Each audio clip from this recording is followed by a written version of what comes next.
കേരള രാഷ്ട്രീയത്തിലെ കരുത്തുറ്റ രണ്ട് നേതാക്കൾ തമ്മിലുള്ള വാക്പോര് മുറുകുന്നു. മുൻ സഹപ്രവർത്തകനും നിലവിൽ UDF സ്വതന്ത്ര സ്ഥാനാർത്ഥിയുമായ ജി സുധാകരനെതിരെ കടുത്ത ഭാഷയിലാണ് മുഖ്യമന്ത്രി പിണറായി വിജയൻ രംഗത്തെത്തിയത്.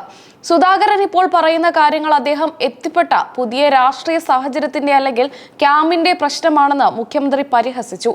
അമ്പലപ്പുഴ മണ്ഡലത്തിൽ തന്നെ വെല്ലുവിളിച്ച സുധാകരന്റെ പ്രസ്താവനയ്ക്കാണ് മുഖ്യമന്ത്രി മറുപടി നൽകിയത്. പിണറായി വിജയനും MV ഗോവിന്ദനും സജി ചെറിയാനുമൊക്കെ അമ്പലപ്പുഴയിൽ വന്ന് മത്സരിച്ച് ജയിക്കാൻ തന്റെ ഇടമുണ്ടോ എന്നായിരുന്നു സുധാകരന്റെ ചോദ്യം. ഇതിന് മറുപടിയായി പഴയ ക്യാമ്പിലായിരുന്നപ്പോൾ ഇങ്ങനെയൊന്നും സുധാകരൻ പറഞ്ഞിരുന്നില്ലെന്നും ഇപ്പോൾ കോൺഗ്രസ് തൊപ്പി തലയിൽ വെച്ചതുകൊണ്ടാണ് ഇത്തരം വെല്ലുവിളികൾ നടത്തുന്നതെന്നും മുഖ്യമന്ത്രി പറഞ്ഞു. പുതിയ ക്യാമ്പിൽ നിന്ന് പിന്തുണ കിട്ടണമെങ്കിൽ താൻ പൂർണ്ണമായും അവരുടെ ആളായി എന്ന് വരുത്തണമല്ലോ എന്ന് മുഖ്യമന്ത്രി പരിഹസിച്ചു. സുധാകരൻ പഴയ ആളല്ലെന്നും പുതിയ ആളാണെന്നും വരുത്തി തീർക്കാൻ സ്വന്തം പ്രസ്ഥാനത്തെ തള്ളി പറയുകയാണ്.